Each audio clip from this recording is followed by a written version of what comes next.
Welcome out, everyone. We've got an awesome matchup today for Highlander. It's RGL, it's Froggieland versus Fast Fourth on Koth Asheville. My name is Vox Day. I'm joined by Unicorn Wizard. How you doing? I'm doing great. I haven't casted Highlander in a long while, so this should be a lot of fun. Yeah, I think we cast it together maybe a couple times. I want to say it's got to be 5 years, 6 years ago, something like that. So we're getting the band back together on a map that I feel pretty comfortable with. This is going back to the boomer era of playing playing TF2 for me. Not to forget, real quick, just our dolphin behind the scenes taking care of everything.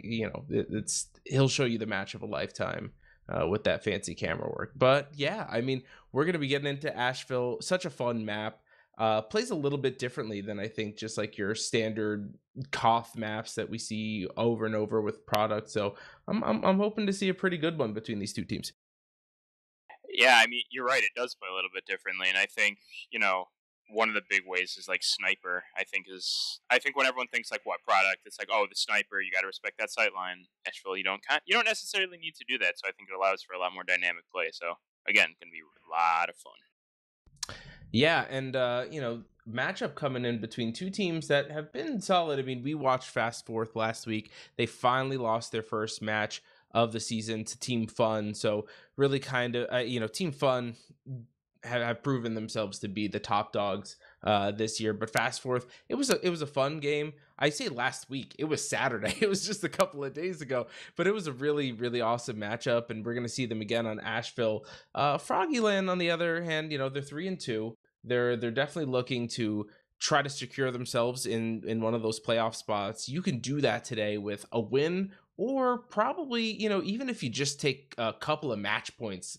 Match points at this point in the season are going to be so important that you really got to come out here strong. Even, I got to say, in my opinion, that Fast Fourth probably have a little bit of the edge. Yeah, I mean, I haven't followed Highlander as close as I used to. I used to be obsessed, but just looking at some of the standings, in the past day or so, and some of the players' matches, all that, I would agree with you, just based off of, I think purely a player standpoint. I think Fast Forward do have that advantage, and I think the players in playstyle kind of lend themselves more to an Asheville as well. You got Ether and excuse me, D2, I think are going to have a huge impact in that regard.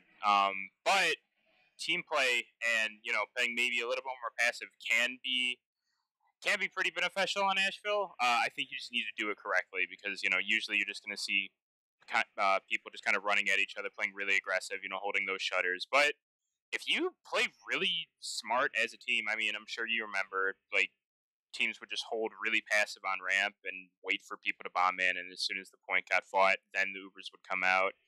And if you're not able to break that, you're not going to have a good time. Yeah, 100%. And I mean, as we're kind of talking a little bit about these two teams and the players and everything, why don't we take a second and take a look at their rosters? I'll head down the line of looking at Froggyland. We're going to have Technomo on Scout, Catalyst on Soldier, Paris on Pyro, Johnny from Cali on Demo, Moist on Heavy, Exa on Engineer, Rogue, my guy, on Medic, the SAR is sniping, and Construed for Spot. And then on the side of Fast Fourth, it's going to be Blanks on Scout, Ether, Soldier, Melon, Pyro, DT, Demo.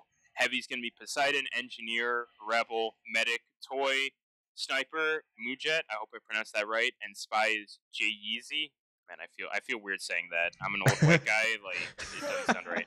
But anyways, I mean, yeah, it's really cool. Like I've come back to this game like twice. Like I've taken hiatuses a few times, and it's always cool coming back and seeing these like really experienced players mixed in with some newer players. Like you said, Rogue. Like Rogue's been around forever. Ether's been around forever, right? SAR's been around for a long while, and then again with these names who I might not be as familiar with, but that just makes it more exciting. Yeah, and I got a chance to see some of those players. Because I'm in a similar boat as you, to be honest, and on Saturday, getting to see some of these players on Fast Fourth. Yeah, they took the L, but they had some strong showings from some of their players, and one of those players was Mujet, who is I believe from Brazil, plays with about 150 ping, and went toe to toe with Lenny yesterday and Saturday. Some in the beginning, Mujet was definitely completely on a hot streak. Lenny kind of evened it out, and I think towards the end of it really had the upper hand. But the fact that he went toe to toe was really impressive. And so the Star is gonna have a tough matchup there. I mean, obviously ping can be an advantage if you know how to play with it, which it seems like Mujet does. And why not? You got every advantage available to you, and Fast Fourth have really put themselves in a strong suit because of it. Yeah, I think one thing to think about, especially when, a sniper might have that big of an impact or that much respect needing to be given to them, like, how is the other team going to play around that sniper? And then is your team going to respond to that, right? So if, like, your sniper is just absolutely going off or has that potential and the other team needs to respect them, are you going to play a little bit more aggressive? Are you going to, like, bait your sniper almost, like, because they're going to send like a soldier and a spy at him or something like that? It opens up a lot of different opportunities, but at the same time, it can make some teams a little more uncomfortable. I know, at least when I was playing, if going up against like a sniper who was having the game of his life, or just a really good sniper like Andrew or someone like that, I personally, at least on Soldier, would play really aggressive.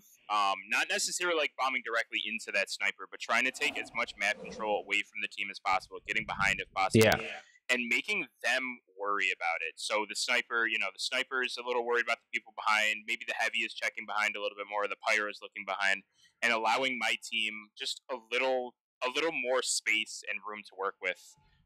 So I'm curious to see how that's gonna shape up. Yeah, absolutely. And real quick, before we get into the match, we are getting there. We just got one player in spec. Want to, of course, shout out a couple of things. First off, the TF2 Coaching Central. So this is a really opportunity if you want to get involved to help out in the community, or you're someone that's looking to be helped out, learn a little bit more about the competitive scene, or a little bit more about just TF2, your preferred class. Coaching Central, there is a Discord that you can join. There's a QR code. There's a link on screen. Check it out. There are forums that you can be active in. There's guides, mentoring, and demo reviews. The mentoring, of course, is always really awesome, just learning from other people that have that experience.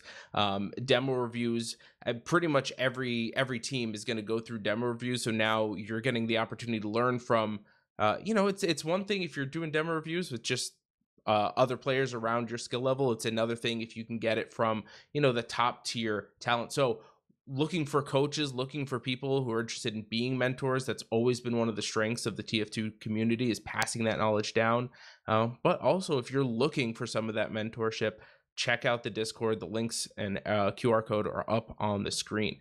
I don't know. What are your thoughts on something like that, Uni? I mean, it would have been nice back when I was, you're talking UGC bronze. If I had something like that, would have been nice. Yeah, I mean, back in the day, it would have been wonderful, right? Because the only way to really start back then was just kind of get thrown in, hope to find a team in Iron, and get stomped for a season or two. But no, it's a really good resource. I mean, it sounds very similar to like newbie mixes or things of that nature, and that's been so beneficial for especially the lower levels of competitive sixes. So I'm honestly, tonight is the first time hearing of this, and this sounds super exciting. I think it's going to be very beneficial. If you are, if there's anything in this that kind of sticks out to you as a new player, definitely make use of it. Or if you're someone who just wants to help out, definitely reach out, because it's such an invaluable tool. Yeah, and as right now the predictions are popping up on the screen, looks like Fast Fourth heavy favorites. I can agree with that, but I am hoping to see something out of Froggieland over here too. I hopefully we'll see. If you say that Fast Fourth are going to take it, maybe a 4-2 or something of that. But one other thing that I heard of, on Saturday, I don't know if you heard about, Unicorn, is that RGL bought a boat. Have you heard about that? Yeah, apparently RGL bought a boat with all their revenue.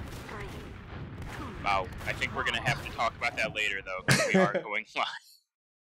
All right, yeah, so coming out onto our first mid over on red is going to be Fast Fourth, Froggieland on blue. Rollouts, DT is a little faster, but no one's there. He's actually just waiting for to get healed up, and you know, we'll see how this mid kind of unfolds. Poseidon out, Catalyst jumping in. He's going to go down, Toys but dead immediately.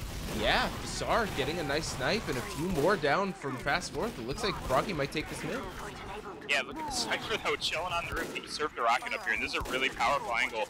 They have to take care of him, and yeah, he's just gonna back up. Oh, spies it. Nope.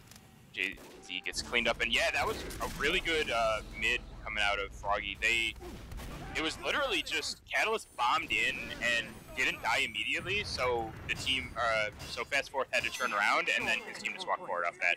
So we're seeing a 70% Uber ad.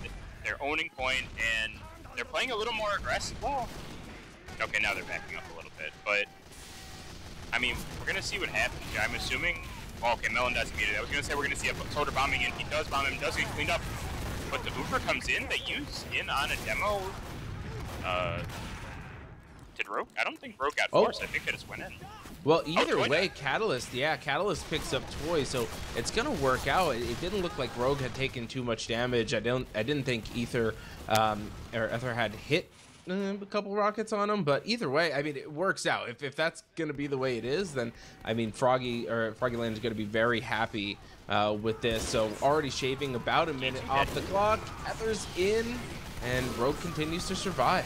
But now it looks like some picks might be going in favor of Fast Fourth to get a little bit of time on the point. They just got to try to roll this into something.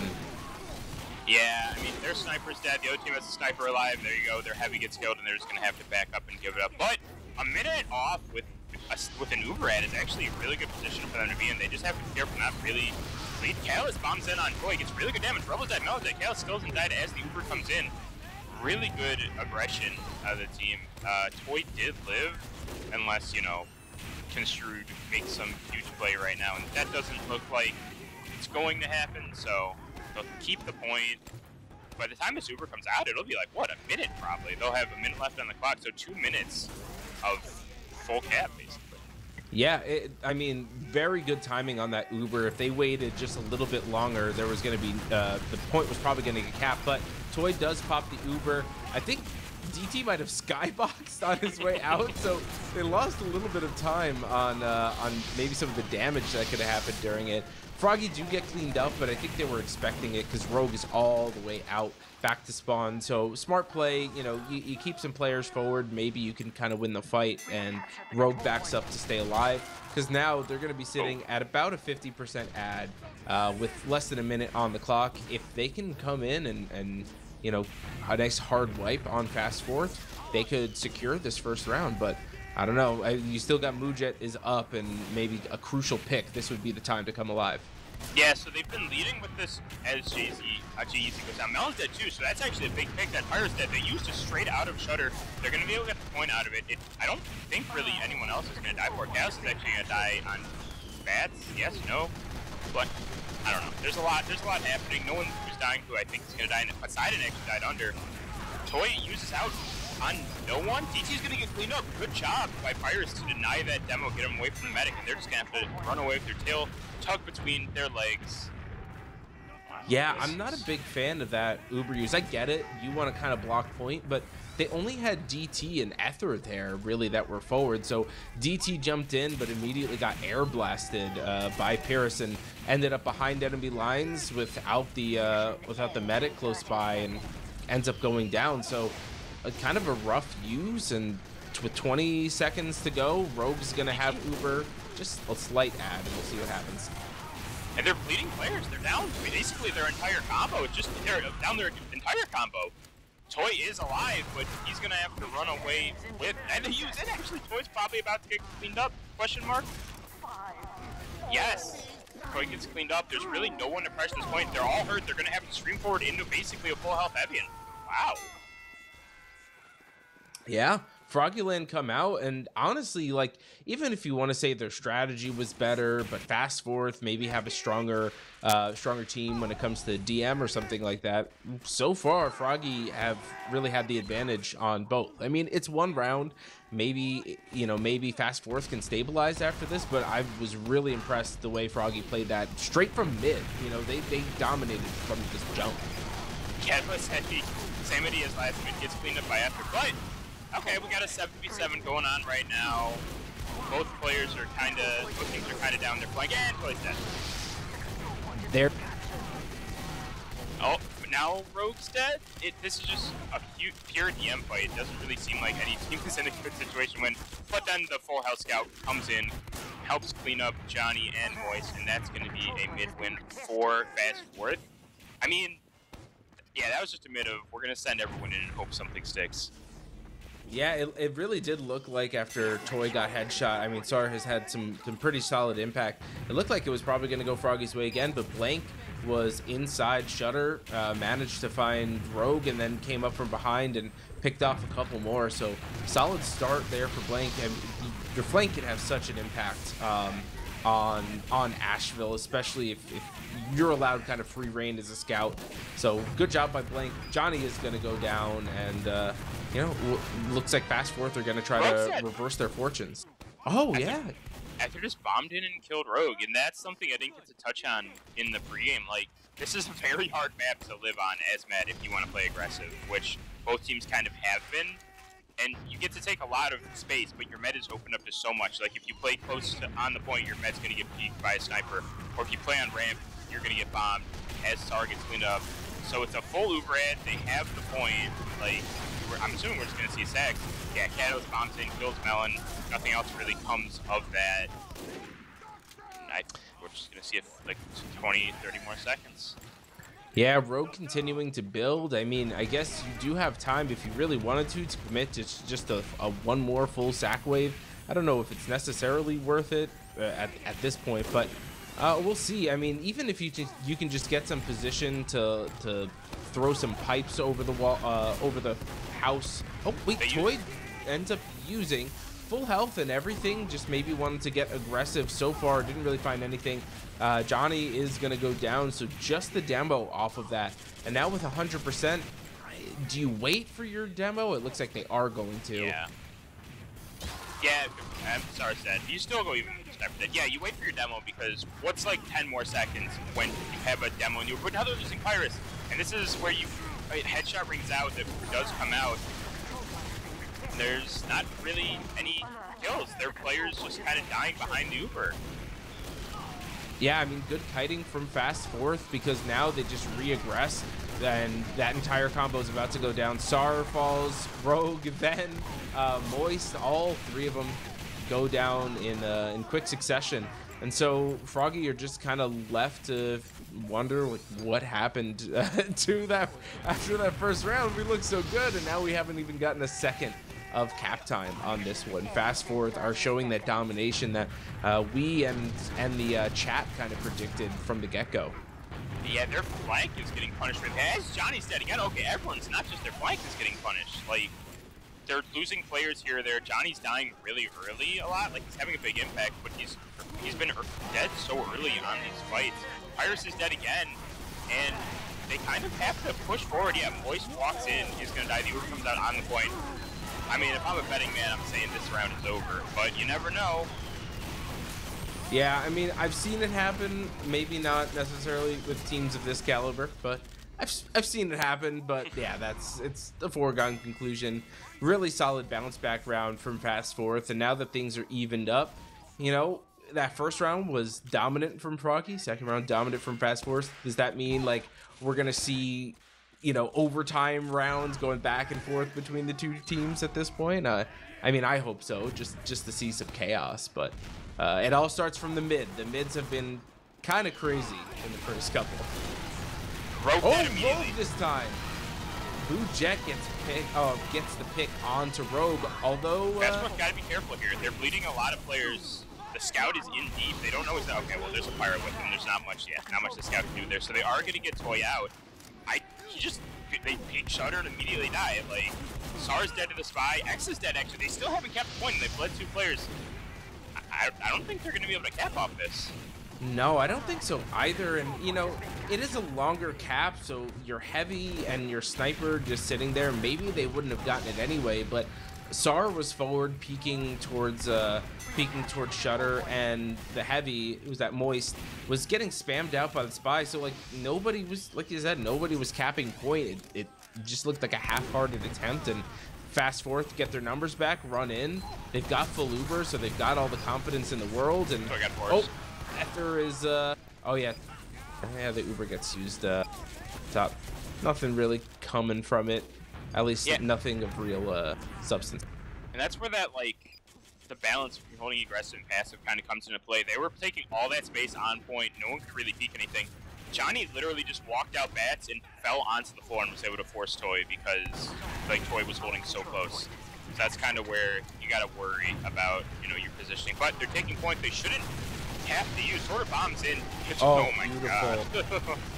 Gets rolled. Moist is cleaned up, though, so this is... I don't know. No cap. They look like the one they do use in.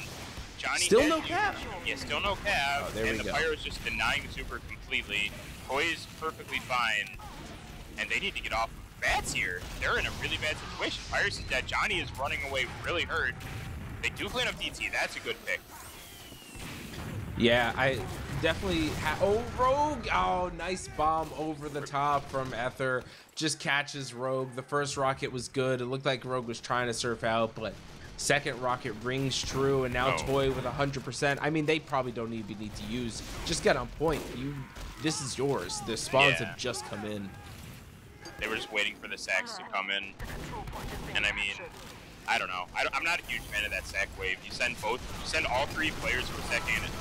Sniper does go down in that, but now it's like a second sack wave. Oh, and now Rogue's dead again. Oh no. Blank continuing to have impact. Yeah, it's like they're a little disoriented or discombobulated on exactly what they want to do in terms of aggression. Like the general idea, okay, we're gonna try to get as Johnny's dead again to the Spy. Unfortunately, like that's what I'm saying. Like they're like, okay, there's the general idea of we're gonna get aggressive here, or you know, we're gonna try to force the med here, but the small details are not really being cleaned up upon. And on a map like Asheville, like the King of the Hill, when the sniper has so much free reign like he has had, and the soldier as well, you really have to be in the exact same boat. And look at this, Callus is really far forward. He is gonna get run down. Blank is gonna live, and that he was like 5 feet ahead of his team, and he's cleaned up for it. You know what I mean? Right. Rogue's dead again. Oh. Jay Easy with a couple chains. Oh my gosh, yeah. He's gonna kill the sniper. Yeah, he's going nuts. 6K chain stab and a couple revolver shots for good measure. Oh my god. Oh, and that's the kind of thing, just immediately finds himself third on the board. Double points, man. Strikes again and just continues to have impact. I mean, right now I'd have to say I'm really impressed the way Blank is playing. Really, Blank and Ether, that flank is playing in pretty good synergy. Numbers just continue to fall from Froggies. I mean, Fast Forth are playing aggressive, and at this point, I mean, they're playing with all the confidence in the world, and why wouldn't you? Yeah, but at the same time, that confidence can, you know, it can punish you. As Rebel was really far forward, gets caught out. They're peeking Shutter. They know where the sniper is, so hopefully they don't get killed by the guy Shutter. Soldier bombs in. Nothing. Oh, you know what? He killed the sniper, actually. That's really good out of him. Yeah, maybe that's all he's really looking for there. Rogue not going to have enough to Uber, but if they can get some overtime cap on this, but they're losing so many players, and that is going to be the second round. So it's 2-1 in favor of Fast Forth. And, well, Froggieland left to kind of scratch their heads as we come into this halftime. It was really impressive to start, and you know, it really did look like, okay, yeah, the mid was shaky, and Fast Forth really did take it in that third round. And Froggieland came back, and I thought maybe they had a chance to then show us that more competitive round that we haven't got thus far. And it, well, it turned into yet another dominant performance for Fast Forth. But why don't we take a look at these logs real quick? I mean, there's a lot that sticks out. the kills are basically all red, right? And that's, you're going to expect that after those 2 dominant rounds. The top damage in the server is a scout. Like, yeah, Blank. Wow. Blank is 448 DPM, 20-7, having an amazing game. Followed closely by his demo and his snipe and the spy. Like, everyone is having an impact. The flank is playing really well. Ether is playing well off of Blank. The pick classers are going nuts. DT's having a great game. There's not really a weakness, at least after that first round. There hasn't really been a weakness in what Fast Fourth are doing. Yeah, absolutely. I mean, Blank, it's not even just like leading the team in kills, leading the server in kills and DPM. I mean, it's not even just that. It's the frags that he's getting. We've seen him clean up on the combo, and he's just there harassing, and he's there just hitting his shots. And on a map like Asheville, absolutely, when your scout is on a tear, it can just feel like the entire game is easy. I mean, that's just true in a lot of places, but like this is one of those maps that I really do think that scouts have a lot more freedom, because obviously on payload, on defense, you're limited. On offense, you're trying to push the cart. Yeah, obviously we see scouts go off on product, but it is such a sniper dominant map. I really do think Asheville is one of those maps that scouts have a huge opportunity to just take over the game.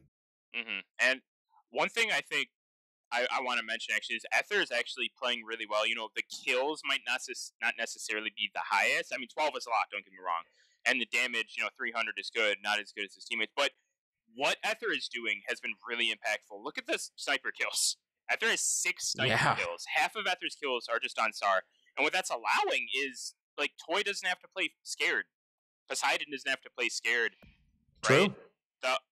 The pick classes and everyone on Fast Fourth are having all this free room to work with just because Ether is being really unselfish and just constantly bombing the sniper. I mean, one way that Froggieland can kind of, remedy that is maybe having SAR play a little more passive, maybe not leading with a sniper, which I know a lot of teams like to do. It seems like SAR's been kind of going a little more aggressive, maybe trying to make up for what's happening to his team. Maybe, like, bait your team a little bit.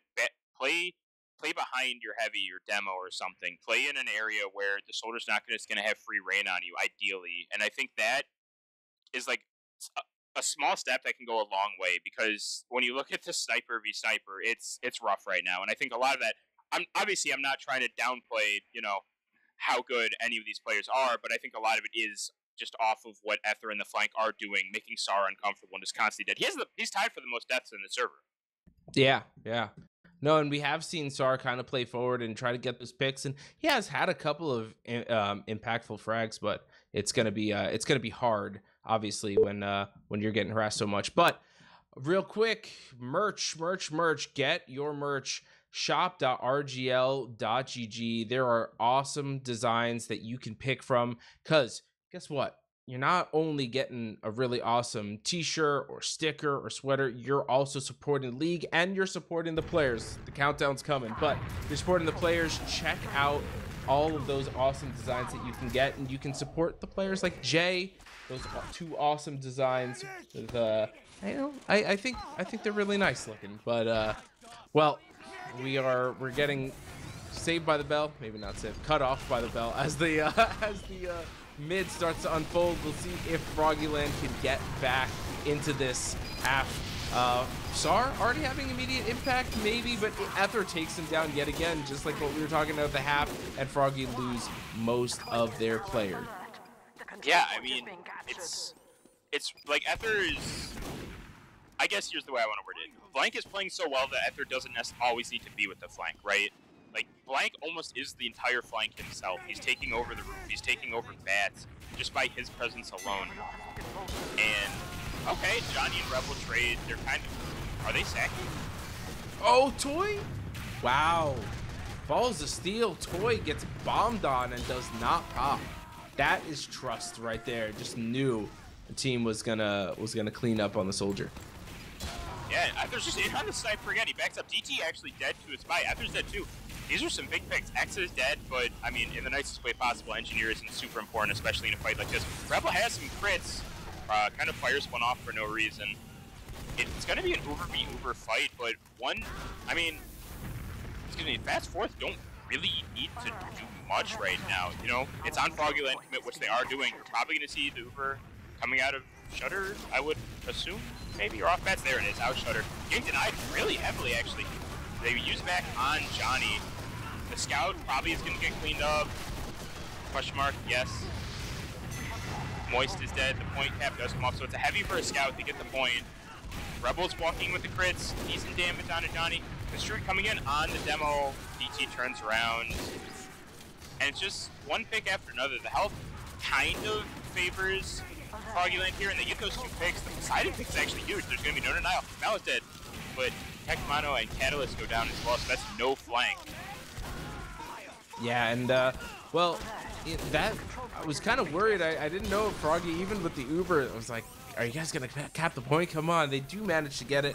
They take some time off, but as those picks continued to fall in the post-Uber, it took some time, but eventually Fast Fourth ended up on the better end of that deal, and they continue. 4 picks fall in quick succession. Oh, Johnny goes in for a quick bomb. Nothing to be found there. And that's that protection that you were talking about. Kind of, you know, Toy doesn't really have to worry. The sniper's been down a lot, and also just because so many members of Fast Fourth have been alive, there are a lot of people to protect and absorb maybe some of those rockets and pipes that are coming Toy's way. Yeah, and like that aggression is like exactly putting players in front of your medic. It's not happening with Rogue. Whenever Rogue is dying, like there are players around him, but not necessarily. As I say, that the Uber actually comes out of Toy. Are they gonna get out of that? Oh, a Rogue used as well. I apologize.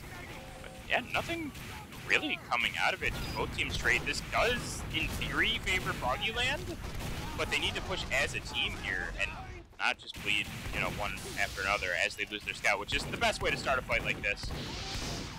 Yeah, and low health for a lot of the players too. I mean, slowly being built back up, but what that means is you're just kind of sitting around and waiting. Just so much damage to be done, and Ether jumps in and doesn't get anything from it. A couple players, yeah, from Fast Fourth go down, but they still have their demo, they still have their Scout, they still have their heavy. It's, you know, when players are going down on Fast Fourth, it really, so far, hasn't felt like the most impactful ones. Catalyst gets absolutely denied from a bomb over the top. Johnny. Pop does a great thing. Toy uses out. And as Catalyst dies, that flank has nothing to do. The Sniper Nuts has free reign. Pyrus is dead. Heavy's dead. I mean, yeah, just beating players. And Rogue, hopefully, nope, dead. And yeah, something that you actually just mentioned, like as that fight, you know, as this fight is kind of finishing up a little bit, there's 5 seconds left. I mean, you're gonna see players kind of just running in and dying. Here comes the Spy. He's dead. And it's something I didn't really think about. It's the deaths on these teams don't feel like they have the same impact. Like when DT dies, it doesn't feel like it has the same impact as when Johnny dies. Like it snowballs, right? And it feels like Fast Fourth are doing a much better job of turning it into a snowball. Like, okay, their demo's dead, let's move forward. Or their sniper's dead, let's take space off of it.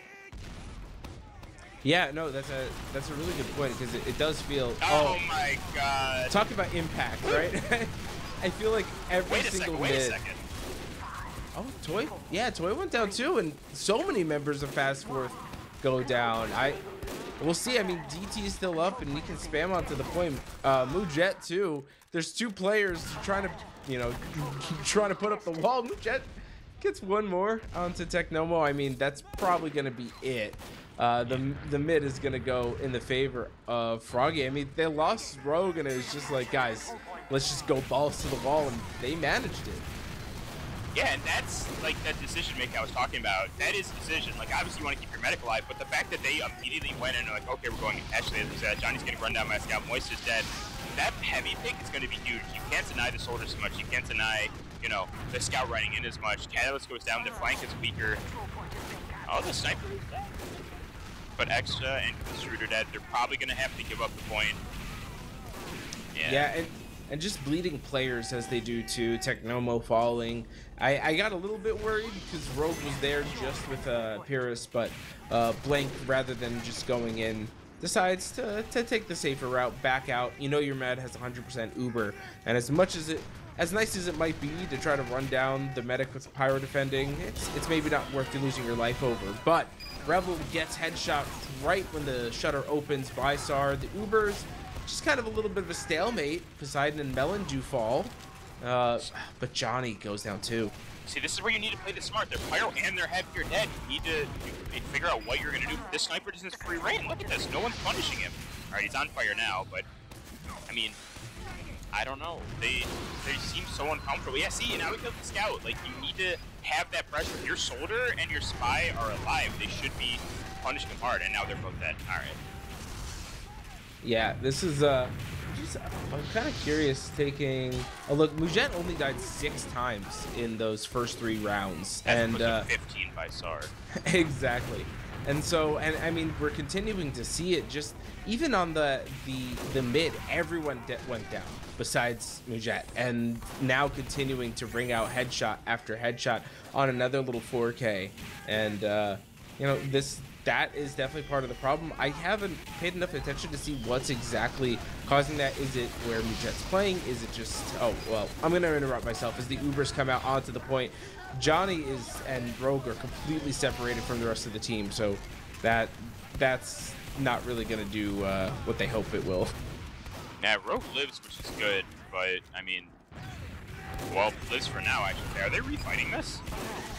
Yeah, looks like they want to regress. It could work out, but Pyrrhus goes down, Catalyst as well, and there's Rogue getting cleaned up by Blink.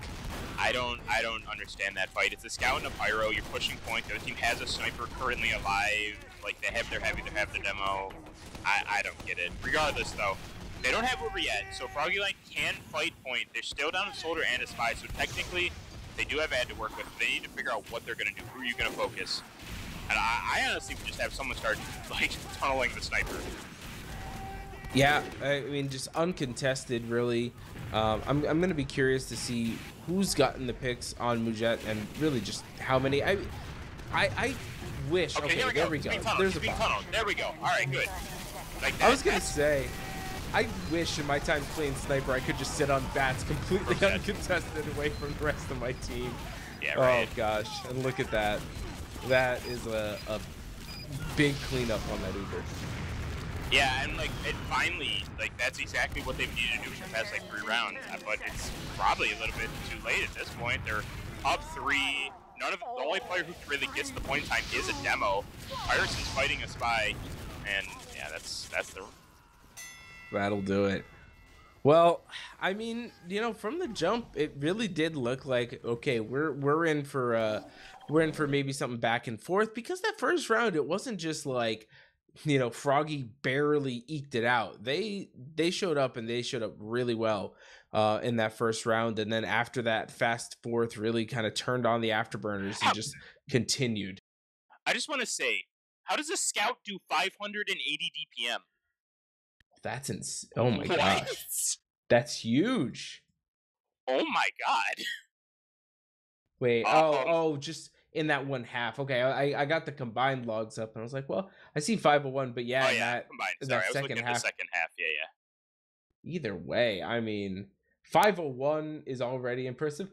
501. Just looking at that half, this spy got 612. I know, obviously, spy DPM is, you know, if you're backstabbing fully overhealed heavies, it's gonna, you know, contribute quite a bit. But yeah, that second half was not all that competitive. And looking at the combined logs, first thing I want to look at is Mujet died 10 times total, right? And who got those picks? You got the spy 5 times, you got the soldier 3, and the scout 2. Nobody else. So SAR did not counter snipe 1 time in an SVS, and that's rough. Recipe for disaster. And you know, I don't want to put the blame like it's squarely on SAR or anything like that. You know, obviously, when you're allowed to sit so comfortably as a sniper, you're going to have an advantage in any situation regardless, because you just feel prepared for wherever the sniper might peek. But yeah, this is a really strong performance from the flanks, from the sniper, just from Fast Fourth overall. Yeah, I mean, I've been looking, like, I'm not trying to talk down on Froggieland. I'm friends with multiple of these of them. I like them, but everywhere you look in these logs, it's just everyone's being outplayed by their counterpart, right? And is that, I mean, except for Pyro, but when a match is that big of a role, Pyro's not going to be able to do too much, anyways. And I don't know, it just felt like the flank was just running over everyone on Froggy, and then when they weren't, the sniper was just killing everyone, and then when they weren't, DT was putting out close to 500 DPM, getting 28 kills. So it was just one after another. One player or one or two players at any given point were going nuts. But yeah, 37 and 11 on a 501 DPM on Scout is nuts. Yeah, and well, as we kind of wrap this one up, I mean the 4-1. I mean, congratulations to Fast Fourth. I want to make sure that we give some proper airtime to some of the some of the we were so into the match and the analysis that some of the other things slipped by us a little bit, but we're passionate about the games that we cast, right? We're passionate about the matches that we watch, and all things said and done, despite the fact that the 4-1, I gotta say, it was an enjoyable match to watch. I mean, there was a lot of fragging, a lot of craziness, some fun moments, but talk about some of these things. I really want to make sure we give some airtime to that TF2 Coaching Central. We were talking about a little bit in the pregame. It is an awesome opportunity. One of those things that kind of has existed, but not really in a truly centralized form. I mean, you've got forums that have happened, you've got like subreddits and YouTube videos, whatever, but now there's going to be one place, TF2 Coaching Central, that a lot of that stuff is going to be housed. So make sure that you check it out. There's a Discord that you can join where a lot of those things that I mentioned, like I said, now it's taking place in one centralized location. Maybe that's why it's called Coaching Central, right? So looking for mentors. If you're someone that wants to pass down some of your knowledge, this is a great opportunity for you to get involved. And if you are someone that is interested in learning more, check out the links on your screen. There's a QR code if you want to scan it rather than typing out the Discord join link or anything like that. It's a good opportunity. Yeah, I mean, I said it before the match started, but yeah, take advantage of this if you're a new player. Like, stuff like this is super invaluable. It's free. Like, I'm assuming a lot of the people who are around the experienced players are going to be happy to help you, and just take advantage of it. There's a lot of small things that you might not understand or be aware of as a new player, and just getting someone unbiased, someone who has a little more experience to look at your stuff, to give you advice. It's so helpful. Yeah, and don't forget merch as well. We were kind of rushing towards the finish line on that one. Give the merch its due diligence, because there really are some awesome designs. I mean, speaking of after casting Froggieland, I really do love the frog design. Get yourself a shirt, get yourself a hoodie, get yourself something to if they look cool, you can support the league and you can support the players themselves. Jay is not just a super talented player, but a talented artist as well. And so if you want to support Jay, as in a way, he's really supported the league just with his skills and kind of the fun I think he brings to the server. There's an awesome way to kind of pay him back a little bit, because when you make one of those purchases, he gets a little bit kickback too for those designs. So it's a great way to show your TF2 fandom, but not in a way that screams like, "Yeah, mom, I'm a gamer." I mean, yeah. Sometimes you want to say that though, but yeah, I agree. I really like these designs. It's they're clean and they're really low key, but they're just on that border to where it's like, okay. Absolutely, it's a wink, it's a nod, without being like overly whatever. Fill in the word here. And then lastly, the RGL boat. I have so many questions about this. What else do you need to know? RGL bought a boat. Like, Is this the revival? Is this a hint of like the revival of Boat Team, which maybe some old heads in the chat remember? Do you remember Boat Team, right? Oh god, boat's old at this point. Jeez, man. Is it like, an NFT collection, the RGL Board API Club collab? Maybe they And just of course, chilling on the boat, you know? Sometimes you just need a boat, you know. Running a TF2 league is hard work. Sometimes you just got to relax, get away from it all. that's fair. That's a fair point. Well, as we're kind of wrapping up tonight, I mean, it was a lot of fun. I mean, any last minute thoughts on the match or anything like that, too, as we're getting ready to close out? I mean, that was just really impressive. Like to go from they got rolled in that first round. Fast Fourth did. They got rolled pretty hard in the first round. To go from getting destroyed in the first round to just that complete domination, I think that really speaks to the level that the team is at and like what they can do as the season goes on into playoffs. Absolutely. And we're coming up on the end of this season. Week 7 is approaching. And taking a look, I don't think every match has necessarily finished, but Froggieland getting themselves a match point is actually really important. Team Squirtier were also 3-2. I don't believe that they've finished their match yet. So depending on how it goes, the fact that they were sharing a record 3-2, if Squirtier win, they're gonna leapfrog into that first place. Leapfrog Froggieland, I don't know, there's something there. But whereas if Squirtier get 0-4'd or something like that, Froggieland continue to sit in that fourth place spot. So we're getting word Squirtier won 4-0. So actually they're gonna move to 4-2, which is gonna knock Froggieland down right now outside of that top 4 spot. So week 7 is gonna be a really, really important matchup. And guess what? You can watch some of that action right here next week. I'm not sure yet exactly what match it'll be. I'm sure it'll be one. Oh my gosh, Dolphin is the best. We're here. I'm getting word. It's going to be Squirtier versus Froggieland. So look at that.